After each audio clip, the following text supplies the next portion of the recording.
Saudara sekalian, mari kita akan mempersiapkan hati kita mendengarkan firman Tuhan. Mari kita meminta pertolongan Tuhan untuk kita bersama-sama menerima firman Tuhan.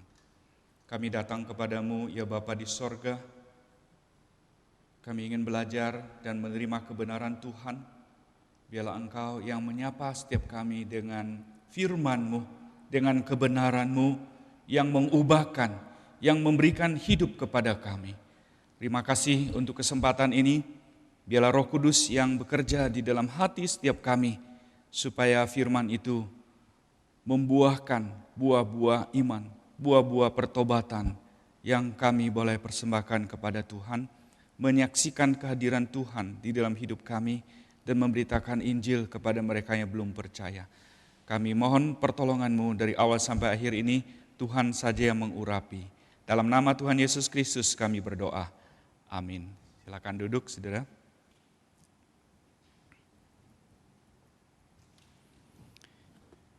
Kita membuka satu bagian firman Tuhan, Ibrani pasal yang ke-13.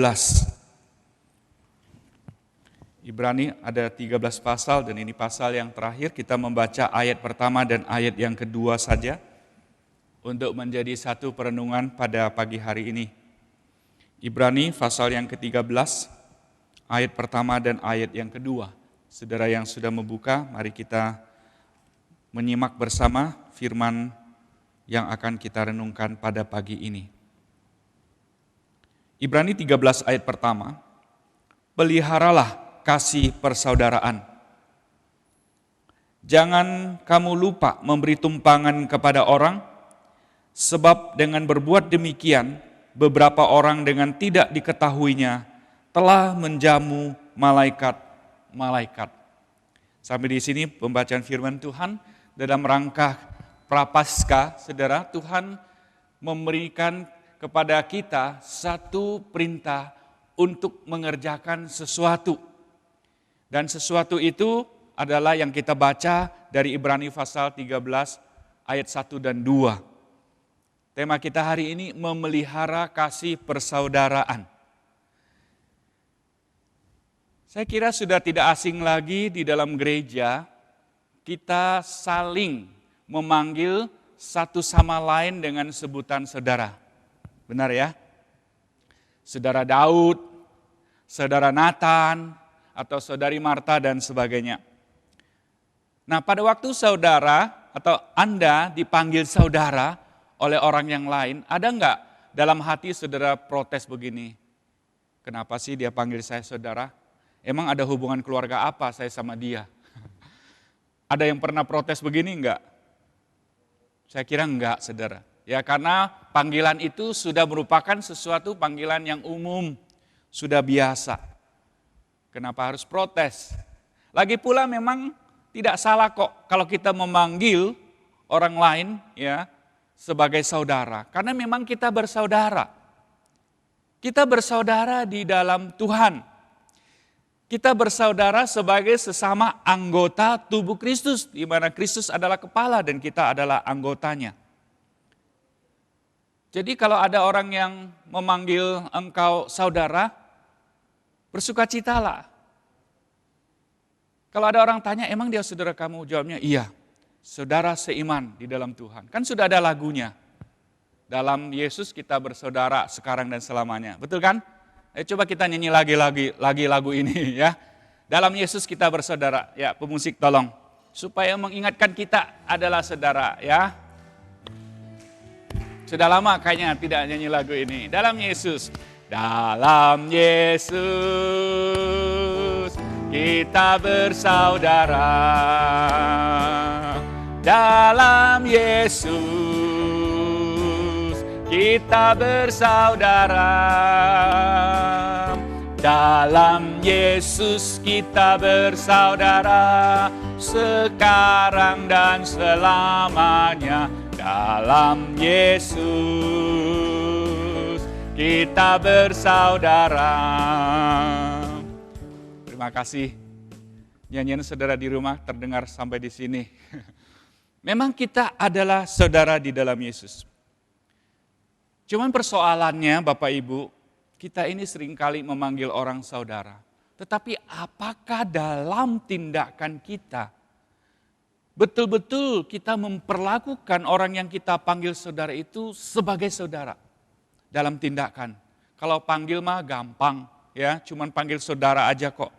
Tetapi apakah dalam tindakan kita ini memperlakukan mereka sebagai betul-betul sebagai saudara? Nah, ini yang penting.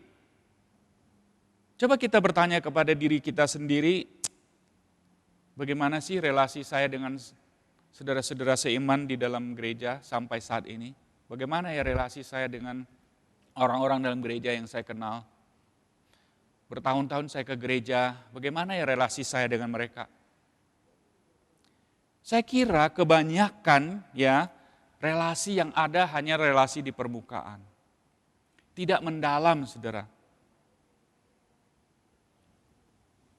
Itu sebabnya kita kurang menikmati satu persekutuan atau satu komunitas yang saling memperhatikan, satu komunitas yang saling mengasihi satu dengan yang lain. Sebab memperhatikan dan mengasihi itu levelnya di kedalaman, bukan di permukaan. Kita bisa mengasihi, kita bisa memperhatikan, itu relasi levelnya di kedalaman, saudara, bukan di permukaan. Jadi firman Tuhan pada pagi hari ini mengajarkan kita melakukan tindakan yang jauh lebih dalam. Nah, ini masa prapaskah, masa kita menghayati penderitaan Yesus, menghayati kasih Yesus yang begitu besar untuk kita. Dia mati untuk menebus dosa kita. Di dalam menghayati kasih yang besar itu, firman Tuhan pada pagi hari ini melalui surat Ibrani mengajarkan kepada kita untuk melakukan tindakan yang jauh lebih dalam. Firman Tuhan tidak mau kita biasa-biasa saja dengan saudara kita. Penulis surat Ibrani menyerukan di ayat pertama tadi, peliharalah kasih persaudaraan. Kasih persaudaraan dalam bahasa aslinya adalah Philadelphia. Philadelphia mempunyai satu arti kasih sayang yang dalam, yang hangat satu sama lain. Seperti perlakuan kita kepada anggota keluarga kita. Sekali lagi saudara, Philadelphia, kasih sayang yang dalam, yang hangat terhadap saudara. Seperti kita memperlakukan saudara kita di dalam keluarga. Bisa enggak ya kita memperlakukan orang lain sama seperti kita memperlakukan saudara kita di dalam keluarga? Bisa enggak kita lakukan ini? Saya kira ini tidak mudah untuk dilakukan Bapak Ibu. Namanya saja keluarga ya. Kita tidak bisa menutup mata kalau ada hal-hal yang terjadi kepada keluarga kita. Mau enggak mau kita harus berbagi perhatian, ikut terbeban. Namanya juga keluarga.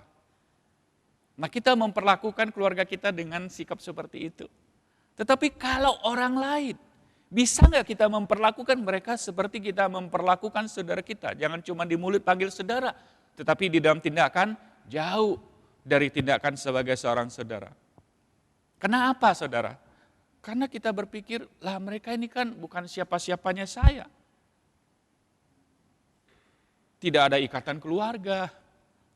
Mereka orang luar, mereka orang lain. Karena itu, sulit bagi kita untuk bisa memberi perlakuan yang sama kepada mereka. Sama seperti kita memperlakukan anggota keluarga kita, betul tidak? Ada semacam penolakan dalam batin kita. Dan karena itu membuat kita sulit untuk mempraktekkan hal ini. Tetapi apakah kita tidak bisa mempraktekkannya, saudara? Firman Tuhan jelas menyerukan, peliharalah kasih persaudaraan. Dan Tuhan tahu kita telah diberikan kemampuan untuk bisa mempraktekkan hal ini. Khususnya sekali lagi di dalam Prapaskah, renungkanlah kasih Kristus yang besar. Sehingga kita bisa terdorong oleh kasih yang besar ini untuk mempraktekkan mengasihi orang lain. Saudara coba lihat sekali lagi, peliharalah kasih persaudaraan. Penekanan di sini adalah memelihara. Memelihara kasih persaudaraan berbicara menjaga, mengusahakan, dan merawat baik-baik kasih persaudaraan di antara orang percaya yang sudah ada. Sudah ada saudara, ya kita ini disuruh menjaga, disuruh memelihara, disuruh merawat baik-baik kasih itu di dalam hidup kita. Nah, saya mau ingatkan kepada kita bahwa memelihara bukan pekerjaan yang gampang, saudara, itu pekerjaan yang susah dan perlu sebuah tekad yang besar ya untuk melakukannya. Begitu juga kalau kita mau memelihara kasih persaudaraan. Sekali lagi bicara kasih itu gampang, tetapi memelihara kasih itu sulit. Sebuah contoh, saudara, baru-baru ini seekor ikan aneh. Ya, kenapa disebut aneh? Karena mulutnya mirip buaya, tetapi badannya ikan. Nah, ikan aneh ini ditemukan mati terdampar di pinggir waduk di Singapura. Kepalanya mirip buaya. Saudara bisa bayangkan ya, tapi badannya ikan. Nah, kalau kepalanya, badannya mirip orang, ada ekornya, itu duyung. Tapi ini ikannya begitu ya. Jadi sekali lihat sepertinya ikan ini dari hewan prasejarah begitu. Nah, ternyata selidik punya selidik itu adalah ikan aligator gar, ikan asli Amerika Serikat bagian selatan. Jadi bukan ikan Singapura, ini ikan jauh banget, 10.000 mil jauhnya. Nah, pihak yang berwenang di Singapura bertanya-tanya bagaimana ikan ini dari jauh bisa sampai ke Singapura. Nah, kemungkinan saudara ya, kemungkinan ikan predator ini dilepas di sungai karena pemiliknya sudah tidak sanggup lagi memeliharanya. Entah karena terlalu besar, makannya terlalu banyak, atau hal-hal yang lain. Yang jelas ikan ini bukan berenang dari Amerika ke sini, tapi memang ikan dipelihara ya, terus sudah besar dilepas di sungai. Jadi kita lihat waktu kecil dipelihara ya senang, tapi setelah besar bosan, ikan ini lepas di sungai. Nah, ini adalah gambaran bahwa memelihara bukan pekerjaan yang gampang. Begitu juga memelihara kasih persaudaraan, saudara. Mana yang lebih gampang, melihara ikan atau melihara kasih persaudaraan? Ikan aja dilepas di sungai. Tetapi ada satu contoh yang baik, mari kita lihat di dalam Kisah Para Rasul, bagaimana memelihara kasih persaudaraan dari jemaat yang mula-mula, yang dicatat di dalam Kisah Para Rasul pasal yang kedua, ayat 41 sampai ayat yang ke-47. Saya akan bacakan untuk kita, mari kita mendengarkan atau menyimak dengan satu fokus bahwa mereka mempraktekkan kasih persaudaraan yang nyata. Orang-orang yang menerima perkataannya itu memberi diri dibaptis dan pada hari itu jumlah mereka bertambah kira-kira 3.000 jiwa. Banyak sekali. Bagaimana mempraktekkan kasih persaudaraan di antara orang yang banyak? 42, mereka bertekun dalam pengajaran rasul-rasul dan dalam persekutuan dan mereka selalu berkumpul memecahkan roti dan berdoa. Maka ketakutlah mereka semua sedang rasul-rasul mengadakan banyak mujizat dan tanda. Dan semua orang yang telah menjadi percaya tetap bersatu dan segala kepunyaan mereka adalah kepunyaan bersama. Dan selalu ada dari mereka yang menjual harta miliknya lalu membagi-bagikannya kepada semua orang sesuai dengan keperluan masing-masing. Dengan bertekun dan dengan sehati mereka berkumpul tiap-tiap hari dalam bait Allah, mereka memecahkan roti di rumah masing-masing secara bergilir dan makan bersama-sama dengan gembira dan dengan tulus hati sambil memuji Allah. Dan mereka disukai semua orang dan tiap-tiap hari Tuhan menambah jumlah mereka dengan orang yang diselamatkan. Kata yang kita lihat berulang-ulang adalah bersama-sama, bersama-sama, bersama-sama. Saudara, ini adalah gambaran sebuah contoh yang baik. Mereka membagi-bagikan harta mereka untuk menopang orang-orang miskin, mereka yang kekurangan. Mereka hidup di dalam kebersamaan, sepenanggungan. Dan mereka saling mengasihi, memperhatikan satu dengan yang lain.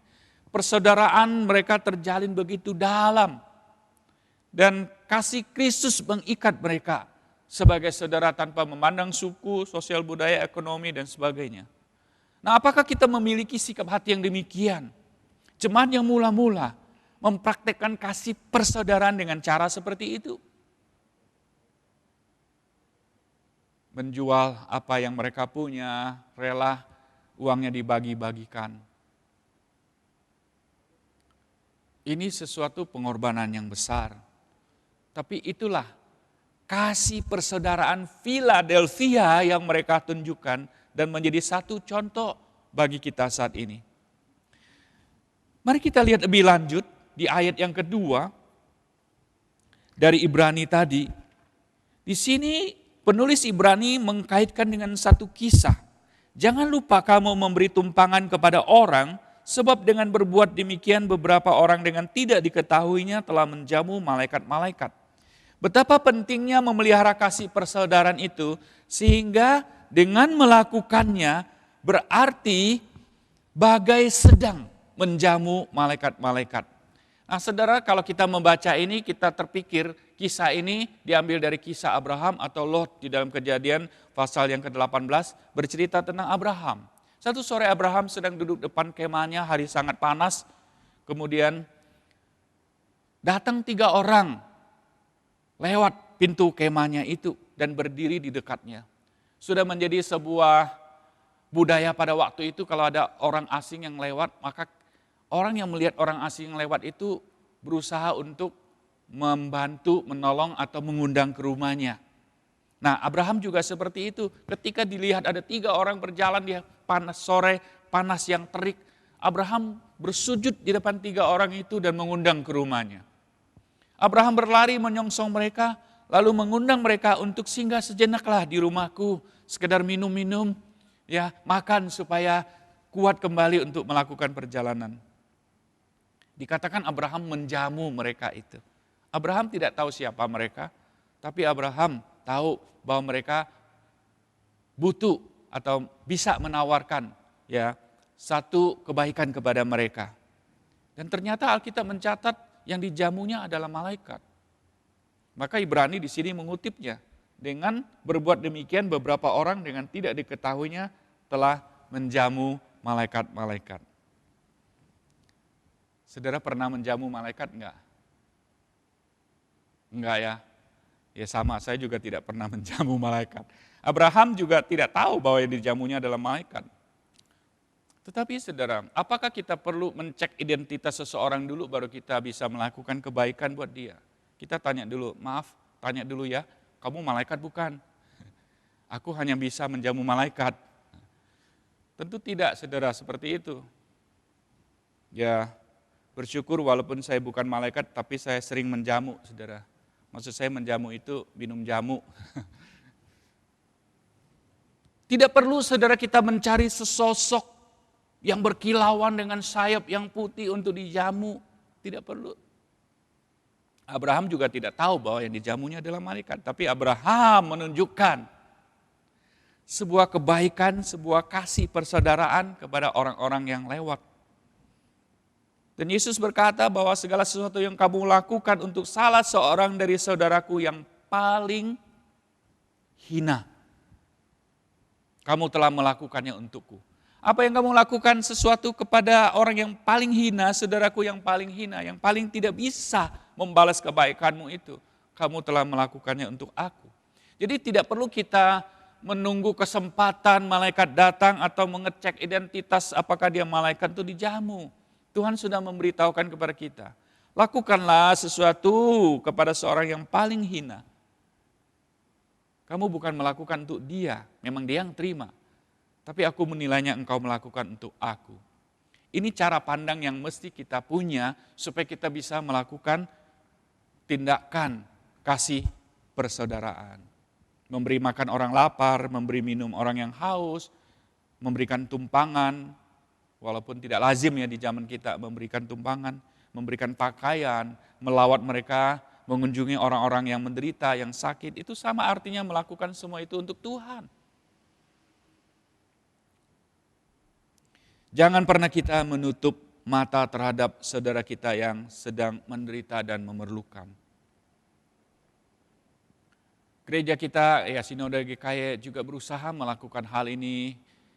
Ya, seperti kemarin itu ada banjir yang besar di Kalimantan Selatan, kita melihat di Warta, ya, mempersiapkan apa yang bisa bersama dengan gereja lain, memberikan bantuan. Gempa di Palu dan banyak hal. Itulah harusnya gereja lakukan sebagai organisasi, tapi itu juga harusnya kita sebagai anggota gereja melakukannya untuk komunitas kita.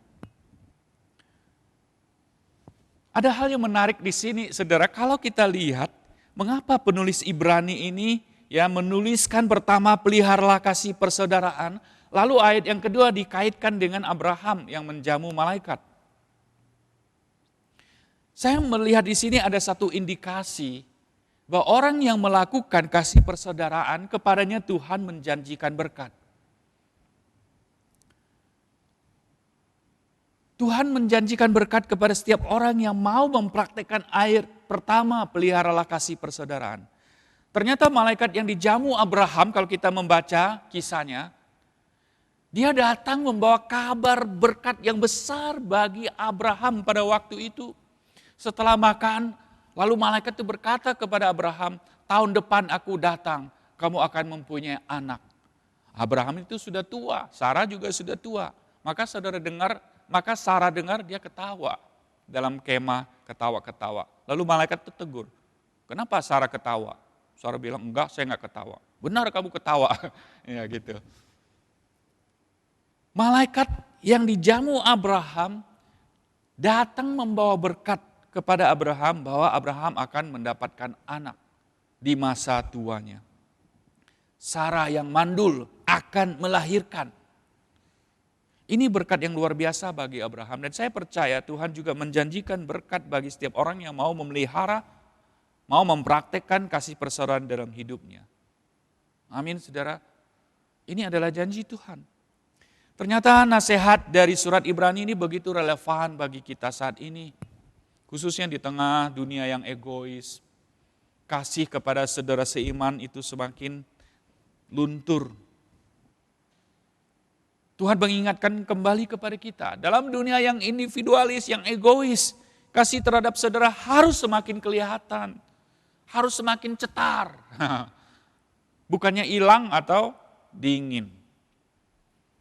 Di tengah kesulitan hidup dalam pandemi seperti ini, justru kasih persaudaraan paling dibutuhkan pada saat-saat seperti ini. Di mana kita, orang-orang yang sudah percaya? Orang yang memelihara kasih persaudaraan tidak akan tinggal diam. Orang yang memelihara kasih persaudaraan akan terus melakukan sesuatu, berbagi perhatian, berbagi kasih dan simpati. Saudara sekalian, mempraktekkan kasih persaudaraan bagi dunia mungkin ini sebuah kerugian. Dianggap cari masalah dan tidak ada untungnya. Biarlah setiap orang menghadapi masalahnya, mengapa kita tidak mengurusi hidup kita sendiri? Lagi pula orang yang kita perlakukan sebagai saudara belum tentu menghargai kebaikan kita, saudara. Ada yang sudah ditolong, berbalik membohongin, menipu, sudah dipinjamin uang, hutang tidak dibayar. Nah, sering tuh ya orang Kristen menjadi mangsa bagi orang Kristen lainnya. Memiliki relasi yang buruk sekali dengan orang lain, tidak punya kesaksian hidup dan sebagainya. Dunia tidak suka kita mempraktikkan kasih persaudaraan dengan alasan-alasannya seperti tadi. Tetapi ingat Roma pasal 12 ayat 2 diperintahkan kita untuk tidak menjadi serupa dengan dunia ini. Meskipun dunia melihat praktek kasih persaudaraan adalah sebuah kerugian. Saudara, kita harus tetap memelihara kasih persaudaraan. Dengan cara itulah kita menjadi garam, kita menjadi terang bagi dunia ini. Dengan cara itulah kita bersaksi tentang kasih Kristus bagi dunia ini. Kiranya Tuhan menolong kita dapat memahami di masa prapaskah ini satu perintah Tuhan untuk kita lebih jelas memberkati hidup orang lain dengan mempraktekkan kasih persaudaraan. Tetapi saudara, sebelum menutup khotbah ini saya ingin kita memikirkan, mempraktekkan kasih persaudaraan sekalipun perintah Tuhan. Kita menghadapi tantangan yang besar. Paling tidak, memelihara kasih persaudaraan dihadapkan pada dua tantangan yang perlu kita atasi. Yang pertama adalah, ketika seseorang makin mengenal orang lain, maka semakin terlihat banyak kekurangan orang itu. Betul, saudara? Semakin kita berteman, semakin kita mengenal dia, terlihat semakin banyak kekurangan orang tersebut. Lalu dengan melihat itu membuat kita menjadi kecewa. Akhirnya apa? Akhirnya kita berhenti untuk mengasihi dia atau mempraktekkan kasih persaudaraan. Dengan melihat dia, kita menjadi kecewa dan akhirnya kasihnya luntur. Nah, ini tantangan. Tetapi Tuhan mengingatkan supaya kita tidak boleh berdiam diri sekalipun ada kekecewaan seperti itu. Justru semakin kita mengenal pribadi orang lain dengan segala kekurangannya, saya kira membuat kita lebih siap untuk menunjukkan kasih persaudaraan kepadanya. Saya tahu kok orangnya begini, tapi saya karena perintah Tuhan, saya masih tetap bisa mempraktekkan kasih persaudaraan kepadanya. Nah, kesiapan yang seperti ini akan melunturkan kekecewaan kita, saudara. Toh dia bukan musuh kita kan. Sekalipun musuh, Tuhan pun perintahkan kepada kita untuk mengasihi mereka. Kasihilah musuhmu dan doakan mereka. Bagaimana kita mengatasi hal ini, saudara, ketika kita melihat seseorang atau mengenal dia semakin kita tahu kekurangannya. Jangan sampai kita tidak bisa mempraktekkan kasih persaudaraan. Bagaimana kita mengatasi tantangan ini? Ya, saya kira kita perlu memiliki pandangan kepada Kristus melampaui kekecewaan kita karena kekurangan dari saudara kita itu. Kita perlu memiliki pandangan kepada Kristus yang melampaui kekurangan saudara kita itu. Maksudnya apa? Maksudnya pandanglah kepada Kristus. Jangan sampai kekurangan saudara kita menghalangi kita melakukan tindakan kasih persaudaraan Philadelphia itu. Kita melakukannya untuk Kristus. Bukankah tadi Kristus berkata kalau engkau melakukan sesuatu kepada yang paling hina ini, engkau melakukannya untukku. Orang itu memang mengecewakan, tetapi perintah Tuhan untuk bisa mempraktekkan kasih persaudaraan tetap saya bisa lakukan. Karena saya memandang Kristus melampaui kekurangan dari orang itu. Nah, kalau kita terus melihat kekurangannya, kita nggak bisa mempraktekkan kasih persaudaraan. Apakah di dalam jemaat 3.000 orang itu nggak ada yang mengecewakan? Banyak, sudah 3.000 orang dengan sikapnya masing-masing, dengan karakternya masing-masing.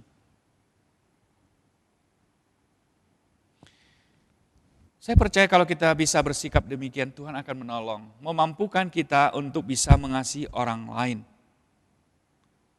Dan Tuhan juga di dalam dirinya sudah memberikan teladan kepada kita.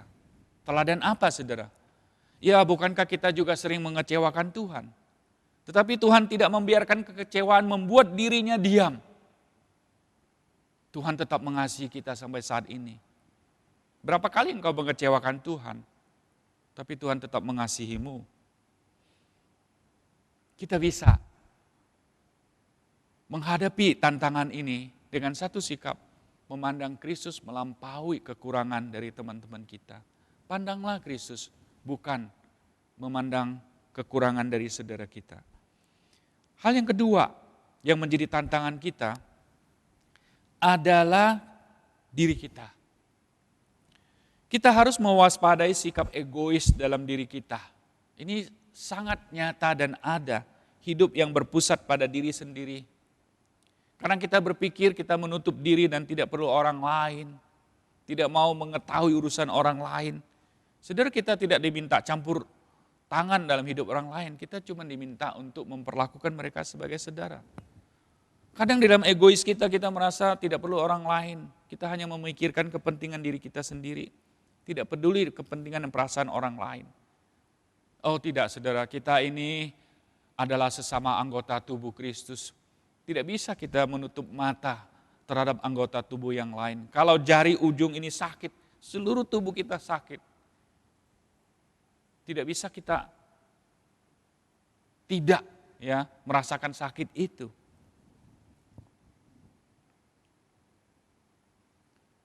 Kalau semua rasa egois ini ada di dalam diri kita dan kita tidak menyelesaikannya, maka semua hal ini merusak kasih persaudaraan kita sebagai keluarga Allah. Bagaimana kita mengatasinya, saudara? kita perlu sungguh-sungguh menyangkal diri, memikul salib, dan mengikut Tuhan. Untuk mematikan ego kita, kita sungguh-sungguh menyangkal diri kita. Memikul salibnya kita. Dan berjalan mengikut Tuhan. Saya percaya kalau kita bersikap demikian, Tuhan akan memampukan kita menjauhi sikap-sikap egois yang menjadi tantangan bagi kita untuk mengasihi orang lain. Jika hal tersebut ada dalam gereja, dan kita biarkan itu merusak kehidupan keluarga Allah, maka gereja menjadi komunitas yang tidak saling mendukung. Maka keluarga Allah tidak kita nikmati. Dan sifat-sifat itu menjauhkan orang Kristen untuk bisa memelihara kasih persaudaraan. Ya saudara, mari kita ingat bahwa kita orang yang sudah percaya Tuhan telah menerima kasih dari Allah. Saudara sudah terima itu. Sehingga hidup kita sebagai orang percaya bukan hidup berorientasi kepada diri kita sendiri. Hidupku bukannya aku lagi, tetapi Kristus yang hidup. Kalau Kristus yang hidup, kenapa masih egois? Kalau Kristus yang hidup, kenapa kita masih memikirkan kepentingan kita sendiri, keuntungan kita sendiri? Jangan-jangan yang hidup bukan Kristus, tetapi masih diri kita. Lalu kita menjadi serupa dengan dunia ini. Biarlah kita sebagai orang percaya, hidup kita tidak berorientasi pada diri sendiri, saudara, tetapi hidup bagi Tuhan. Hidup bagi Tuhan, bagi sesama. Ya, mengasihi Tuhan dan mengasihi sesama. Kalau engkau mengasihi Tuhan, kasih itu mengalir kepada sesama. Kita tidak bisa berhenti hanya mengasihi Tuhan. Ini perintah yang utama, mengasihi Tuhan dan mengasihi sesama kita. Perintah yang kedua. Nah pertanyaannya, Bapak Ibu yang dikasihi Tuhan, maukah kita menjadi jemaat yang memelihara kasih persaudaraan? Ada tantangan, ada susah untuk bisa memelihara. Tetapi Tuhan memberi kepada kita satu perlengkapan untuk bisa melakukannya. Maukah kita menjadi jemaat yang mengasihi, yang memiliki kasih persaudaraan? Maukah engkau senantiasa memelihara? Kasih itu sudah ada, tapi harus memelihara. Walaupun memelihara tadi saya kasih contoh itu sulit.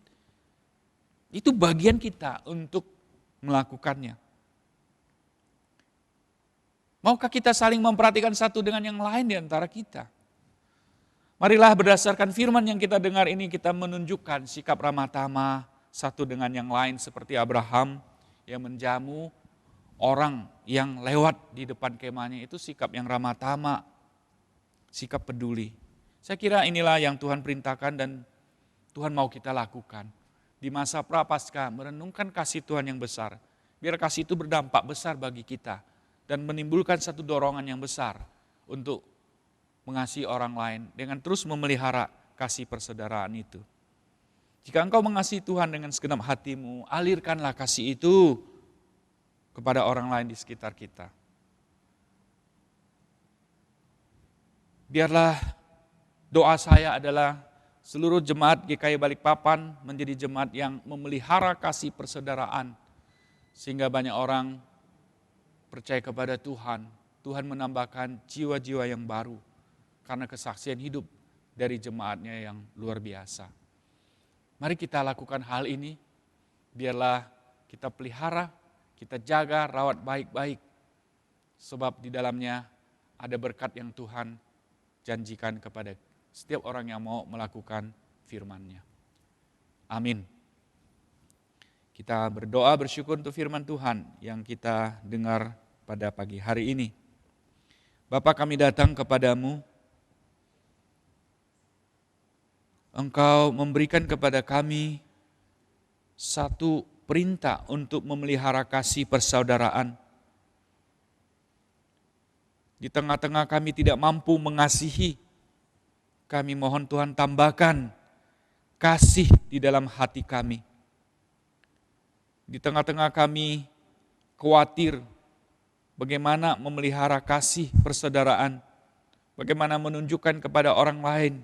Kami takut dilukai, kami takut dibohongi, kami takut apa yang kami lakukan berbalik menjadi sesuatu yang merugikan.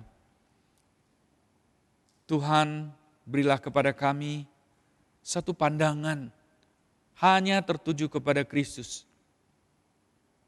Keberanian untuk menyangkal diri dan memikul salib. Dan satu tekad untuk mengikut Yesus yang juga di dalam penderitaan yang besar, taat memikul dosa kami, taat sampai mati di kayu salib. Pengorbanan Tuhan mendorong kami untuk berkorban. Tetapi Tuhan tidak semata-mata memerintahkan, Engkau juga menjanjikan berkat seperti Engkau yang berikan kepada Abraham. Doronglah kami, motivasi kami, pimpin kami di dalam suasana pandemi, kehidupan yang sulit, kami masih boleh bercahaya seperti cahaya sebatang lilin di tempat yang gelap. Bukan untuk kebutuhan kami, bukan untuk kebesaran diri kami, tetapi untuk kemuliaan nama Tuhan. Terpuji nama-Mu.